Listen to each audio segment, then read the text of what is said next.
Doctor மேலே அந்த hospital மேலே குற்றம் சாட்டக்கூடிய மாணவிகள்லாம் வேறு படிப்பு படிக்கக்கூடிய மாணவிகள் கிடையாது. மெடிக்கல் ஓரியன்டாக நர்சிங் படிக்கக்கூடிய மாணவிகள் தான் அந்த டெக்னிக்கலாக அவங்களே சொல்கிறாங்க.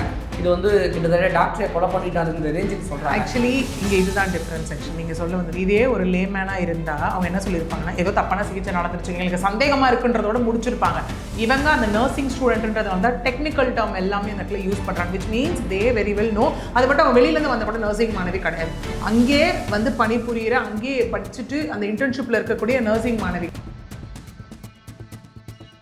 வணக்கம் மேம். வணக்கம் sir. Trichy government hospital admit ஆன ஒரு பெண் திடீர்னு உயிரிழந்துட்டாங்க. கூட படித்த சக நர்சிங் மாணவிகள்லாம் ரோட்டில் இறங்கி போராட்டத்தில் ஈடுபட்டு பயங்கரமான என்னென்னமோ விஷயங்கள்லாம் பேசுகிறாங்க. அந்த டெக்னிக்கல் டேர்ம்ஸ்னு சொல்லுவாங்கள்ல, மெடிக்கல் டெக்னிக்கல் டேர்ம்ஸ், அந்தபடி இந்த பெண்ணை வந்து கொலை பண்ணிட்டாங்கங்கிற ரேஞ்சுக்கு அந்த சக மருத்துவ நர்சிங் மாணவிகள் பேசுகிறாங்க. என்ன நடந்துக்கிட்டு இருக்குது அந்த கேஸில்? எஸ், அகெயின் அதுதான். ஏன்னா இப்போ நம்ம 2-3 நாளாக பார்த்தோன்னா பெண்களுக்கு அகெயின்ஸ்டாக ஒரு 3-4 நாளாகவே, ஏன்னா நம்ம முன்னாடி பேசுகிற இந்த இஷ்யூ வந்துட்டு காது கேட்காத வாய் பேச முடியாத அந்த அவங்களுக்கு நடந்த ஒரு விஷயம், புதுக்கோட்டை மாவட்டம் ஆரம்பித்த ஒரு விஷயம் வந்து இன்னைய வரைக்கும் ஏதாவது ஒரு விஷயம் நடந்தது. ஏன்னா ஒரு 10 நாளாக பொலிட்டிக்கல் நியூஸாக போயிட்டு இருந்தது. அதை தாண்டி இப்போது இந்த மாதிரியான ஒரு நியூஸஸ் வந்து எல்லா பக்கமும் போய்கிட்டு தான் இருக்குது நமக்கு.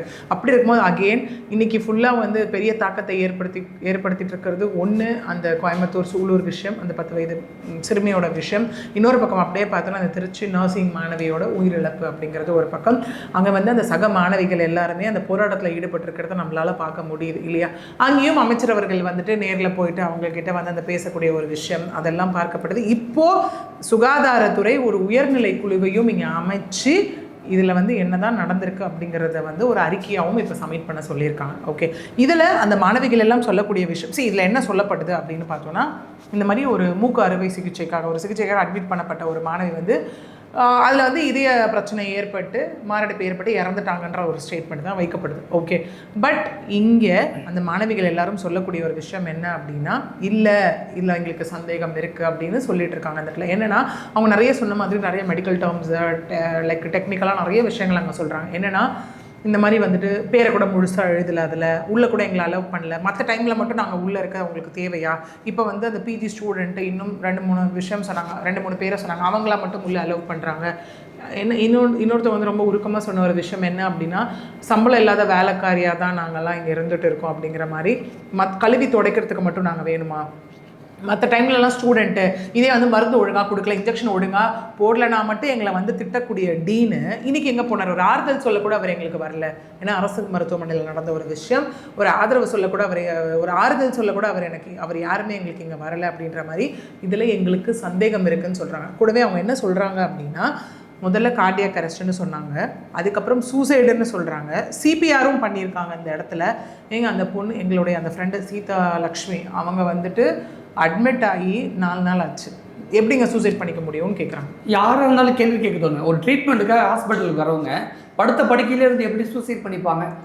ஒரு பாமரனுக்கு கூட இந்த கேள்வி கேட்பாங்க. அதுவும் நர்சிங் ஸ்டூடெண்ட் இல்லையா? அவங்க நர்சிங் ஸ்டூடெண்ட் எப்படி இந்த கேள்வி கேட்குறாங்க. இன்னொன்று இங்கே என்ன சொல்கிறாங்கன்னா, ஓடியில் வைத்து பண்ணக்கூடிய ப்ரொசீஜர்ஸ் எல்லாமே வார்டில் வச்சு இங்கே பண்ணாங்கன்னு சொல்லப்படுது. ஓகே, அவங்க என்ன கிளைம் பண்ணுறாங்கன்னா, தவறான அறுவை சிகிச்சையினால உயிர் போயிடுச்சுன்னு சொல்கிறாங்க. ஓகே, டாக்டரோட அலட்சியம் தான் காரணமா அப்படி தான் அந்த மாணவிகள் வந்து கிளைம் பண்ணுறாங்க இந்த இடத்துல. ஓகே, அந்த மாதிரி நடந்து போச்சு, அவ்வளோ ரத்தங்கள் வந்து வெளியேறுச்சு, ஸோ இதுதான் காரணம் அப்படின்னு சொல்லி அவங்க வந்து திரும்ப அவங்க சொல்லக்கூடிய ஒரு விஷயம். இதில் வந்து எங்களுக்கு நீதி வேணும், அவங்க எதனால் இறந்தாங்க அப்படிங்கிறது எங்களுக்கு தெரிய வரணும். அப்படின்னா சிபிஆர் ஏன் முதலே பண்ணணும் அந்த மாதிரி. ஏன்னா சிபிஆர் அப்படிங்கிறது வந்து உங்களுக்கு போகும்போது கடைசி கட்டமாக பண்ணக்கூடிய ஒரு விஷயம் இல்லையா? அவங்கள உயிர் பிழைக்க வைக்கக்கூடிய ஏதாவது சான்சஸ் வந்துடாதா அப்படின்னு பண்ணக்கூடிய ஒரு விஷயம். ஸோ இந்த மாதிரி அவங்க திரும்ப சொல்கிற விஷயம் எல்லாமே என்ன அப்படின்னா, எங்களை ஒரு ஆளாக கூட இங்கே மதிக்கலை, நாங்களும் வந்து நர்சிங் ஸ்டூடெண்ட்டு இதெல்லாம் தெரிஞ்சவங்க தான், தவறு பண்ணும்போது மட்டும் எங்களை கேள்வி கேட்டிங்கல்ல, எங்களை அவ்வளோ திட்டினீங்கல்ல, இந்த மாதிரி ஒரு சம்பவம் நடந்தது, இதை ஏன் யாருமே வந்து கேட்கல, எங்கள் சக மாணவருக்கு நடந்த ஒரு விஷயத்துக்கு நாங்கள் தானே போராடணும் அப்படிங்கிற மாதிரி அவங்க சொல்லியிருக்காங்க. ஓகே, இந்த கேஸ் அடுத்த கட்டமாக எப்படி போகும்?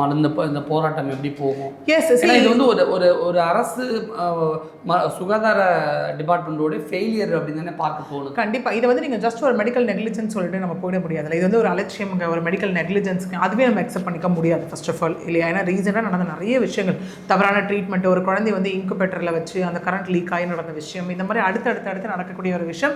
இது வந்து ரெஸ்பெக்ட் ஆஃப் கவர்மெண்ட் ஹாஸ்பிட்டலையும் நடக்குது, ப்ரைவேட் ஹாஸ்பிட்டலையும். இது மெடிக்கல் எரர் கிடையாதுல்ல? கண்டிப்பாக இது எப்படி நெக்ஸ்ட் நம்ம ஈஸியாக சொல்லிடலாம் நெக்லிஜென்ஸ், இது வந்து அறியாமைனால நடந்த ஒரு விஷயம் அப்படின்னு சொல்லிடலாம். தட் இஸ் டெர்மினாலஜி படி நம்ம மெடிக்கல் நெக்லிஜென்ஸ்னு சொல்லலாம். பட் இது எவ்வளோ கவனமாக இருக்க வேண்டிய ஒரு இடத்துல இருக்காங்கல்ல. ஏன்னா ஒரு இங்கே இன்னொன்று என்ன சொல்கிறாங்க அப்படின்னா, அனஸ்தீஷியா பற்றி சொல்லும் போது அவங்க சொல்ல ஜென்ரல் அனஸ்தீஷியா தான் இங்கே கொடுத்துருக்காங்கன்னு இங்கே சொல்கிறாங்க. அப்போ எங்கே தவறு நடந்தது? தவறான சிகிச்சையின் காரணமாகத்தான் உயிர் போச்சு அப்படிங்கிறதுல அந்த சக மாணவிகள் வந்து ரொம்ப ஸ்ட்ராங்காக இங்கே இருக்கக்கூடியதை நம்மளால் பார்க்க முடியுது. அதற்காகத்தான் எங்களுக்கு இங்கே உரிய விசாரணை நடத்தி எங்களுக்கு என்ன காரணம்னு சொல்லணும்னு அவங்க இங்கே சொல்கிறாங்க. அப்படி டாக்டர் மேலே அந்த ஹாஸ்பிட்டல் மேலே குற்றம் சாட்டக்கூடிய மாணவிகள்லாம் வேறு படிப்பு படிக்கக்கூடிய மாணவிகள் கிடையாது. மெடிக்கல் ஓரியன்டாக நர்சிங் படிக்கக்கூடிய மாணவிகள் தான் அந்த டெக்னிக்கலாக அவங்களே சொல்கிறாங்க இது வந்து கிட்டத்தட்ட டாக்டரை கொலை பண்ணிட்டாருங்கிற ரேஞ்சுக்கு சொல்கிறாங்க. ஆக்சுவலி இங்கே இதுதான் டிஃப்ரென்ஸ். ஆக்சுவலி நீங்கள் சொல்ல வந்தது இதே ஒரு லேமேனாக இருந்தால் அவங்க என்ன சொல்லியிருப்பாங்கன்னா, ஏதோ தப்பான சிகிச்சை நடந்துருச்சு எங்களுக்கு சந்தேகமாக இருக்குன்றதோட முடிச்சிருப்பாங்க. இவங்க அந்த நர்சிங் ஸ்டூடெண்ட்ன்றது வந்து டெக்னிக்கல் டேர்ம் எல்லாமே அந்த இடத்துல யூஸ் பண்ணுறாங்க. Which means they very well know. அது மட்டும் அவங்க வெளியிலேருந்து வந்த கூட நர்சிங் மாணவி கிடையாது.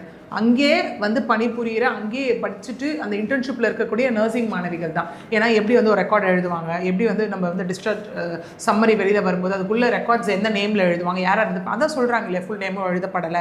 இந்த மாதிரி நிறைய விஷயங்களை அடிக்கிட்டே போகிறாங்க இல்லையா. ஏன்னா உள்ள ஒரு பர்சனை வந்து உள்ளே வந்து ஓடியில் அட்மிட் பண்ணுறதுலேருந்து வார்டுக்கு கொண்டு போய் ஒரு சர்ஜரி வரைக்கும் என்ன நடக்கும், சர்ஜரி முடிஞ்சு அவங்க ஐசியூ வந்து அதுக்கப்புறம் அவங்க டிஸ்சார்ஜ் ஆகிற வரைக்கும் என்ன நடக்குன்றது அவங்களுக்கு தெரியும். ஏன்னா அதை படிக்கக்கூடியவங்க இல்லையா அவங்களுக்கு. அதனால தான் அவங்களுக்கு இந்த இடத்துல சந்தேகமானது ரொம்ப வலுத்திருக்கு. இப்போ ஹாஸ்பிட்டலில் ஒரு எரர் நடந்துச்சு, ஏதோ ஒரு அசம்பாவிதம், டாக்டரோட கேர்லெஸ்னால ஒரு உயிர் போயிடுச்சுன்னா அந்த ஃபேமிலி சம்மந்தப்பட்டவங்க எமோஷனல் ஆகி சட்டையை பிடிக்கிறதோ அடிக்கிறதோ அப்படி இருந்தால் அவங்கள பனிஷ் பண்ணக்கூடிய அளவுக்கு சட்டம் புதுசாக போட்டிருக்காங்க, 7 வருஷம் ஜெயில் அப்படிங்கிற மாதிரியெல்லாம். ஆனால் டாக்டர் இப்படி ஒரு அலட்சியமாக ஒரு உயிரை எடுத்துட்டார் அப்படின்னா அந்த டாக்டருக்கு பனிஷ்மெண்ட் பண்ணுற மாதிரி சட்டத்தில் இடம் இருக்கா?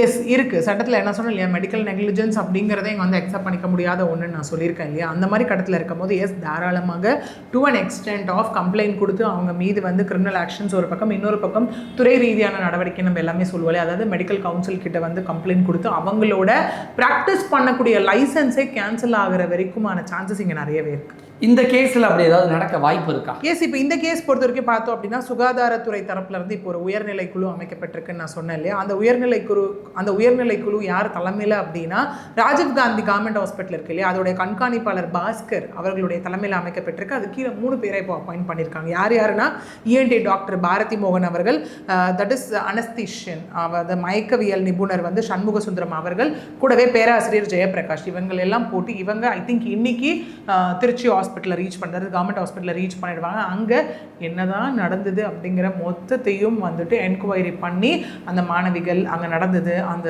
ஆப்ரேஷன் நடந்ததுலேருந்து ஆரம்பித்து அவங்க என்ன ரிப்போர்ட்ஸ்லேருந்து எல்லாத்தையும் ஸ்க்ரூட்டனைஸ் பண்ணி ஒரு ரிப்போர்ட் ஆனதை சமர்ப்பிக்க சொல்லியிருக்காங்க. அந்த அறிக்கையின் அடிப்படையில் நிஜமாகவே அந்த மருத்துவமனை மீதும் அந்த டாக்டர் மீதும் இந்த மாணவிகள் சொல்வது போல தவறு இருக்குது அப்படின்னு நிரூபணம் ஆயிடுச்சு அப்படின்னா நம்ம முன்னாடி சொன்ன மாதிரியான நடவடிக்கைகள் அவங்க மீது வந்து கண்டிப்பாக மேற்கொள்ளப்படும். இப்போ இப்படி எடுத்துக்கலாம், இங்கே சிஸ்டமே கரெக்டடாக இருக்குது, சிஸ்டம் சரியில்லை, அதனால தான் எரருக்கு மேலே எரர் இங்கே நடந்துக்கிட்டே இருக்குது அப்படிங்கிற மாதிரி புரிஞ்சுக்கலாமா? இங்கே என்னென்னா அந்த அலட்சியம் அப்படிங்கிறது என்ன பண்ணிட போகிறாங்க, நம்ம ஒன்றும் இல்லை. இங்கே நிறைய விஷயங்கள் இருக்குது. இந்த மாதிரி வந்துட்டு ஒரு அவங்க செய்த ஒரு தவறான சிகிச்சைனாலே இறந்து போனாலும் இல்லைங்க, at the end of the day அவங்களுக்கு வந்து அவங்க சர்ஜரி அவங்களுக்கு பிபி ஷூட்டப் ஆகிடுச்சு, அவங்களுக்கு வந்து ஹார்ட் அட்டாக் வந்துருச்சு, தாங்கிக்க முடியாமல், இதனால் அவங்க இறந்துட்டாங்க அப்படிங்கிற ஒரு விஷயம் சொல்லும் போது ஒன்றுமே தெரியாதவங்க அக்செப்ட் பண்ணிட்டு போயிடுவாங்க இல்லையா. இந்த மாதிரி வந்து நல்லா தான் இப்போ நம்மளே நம்ம ரிலேட்டிவ்ஸ்லேயே சுற்றி இருக்கவங்களும் நம்ம சொல்லும் போது எவ்வளோ பேர் கேட்டிருக்கோம், நல்லா தாங்க கொண்டு போய் அட்மிட் பண்ணோம், அதுக்குள்ளே ஹாஸ்பிட்டலில் இறந்துட்டாங்கங்க. விச் மீன்ஸ் உடம்பு சரியில்லாமல் உள்ளே போய் இறந்து போகிறது வேறு, நல்லா தாங்க அட்மிட் பண்ணோம், இது தாங்க எங்களுக்கு ஏதோ சந்தேகம். நானே பர்சனலாக பேசும்போது கிளைண்ட்ஸுமே நிறைய பேர் சொன்ன விஷயம், நான் ஃபீவருக்காக அந்த மாதிரிலாம் கேசஸ்லாம் நான் பார்த்துருக்கோம். ஃபீவருக்காக வந்து கூட்டிகிட்டு போனோம், ஆனால் இன்ஜெக்ஷன் போட்டு வீட்டுக்கு வந்து கொஞ்சம் நேரத்தில் அம்மா இறந்துட்டாங்க. ஓகே, நாங்கள் ஒரு ட்ரீட்மெண்ட்காக கூட்டிகிட்டு போனோம், ஆனால் அங்கே வச்சு அம்மா இறந்துட்டாங்க. கேட்டால் வந்து அவங்களுக்கு இல்லாத ஒரு விஷயத்தை வந்து சொல்கிறாங்க அப்படிங்கிற மாதிரியான கேசஸும் இன்பர்சனலாக பார்க்கக்கூடிய விஷயத்தில் நடந்துக்கிட்டு எங்கேயும் கேள்விப்படுறது இல்லாமல் நம்ம கேட்டுக்கிட்டும் பார்த்துக்கிட்டு தான் இருக்கோம் இந்த இடத்துல இல்லையா. அப்படி இருக்கும் போது இதனை பற்றி தெரிந்தவர்கள், நன்கு அறிந்தவர்கள் இந்த மாதிரி போராட்டத்தில் ஈடுபடுறாங்க.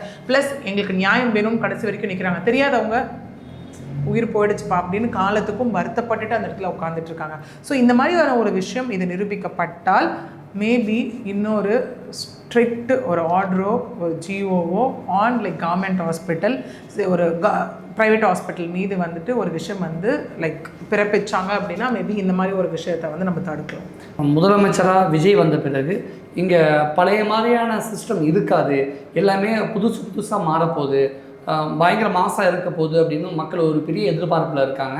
ஆனால் இங்கே நடக்கக்கூடிய சம்பவங்கள் அப்படின்னு பார்த்தா கடந்த காலங்கள் எப்படி இருந்ததோ அப்படியே தான் நடக்குதுங்கிற மாதிரியான ஒரு பிம்பத்தை கொடுத்துக்கிட்டு இருக்குங்கிற மாதிரி ஒரு ஃபீல் இருக்குது. அப்படி நடக்கக்கூடாது.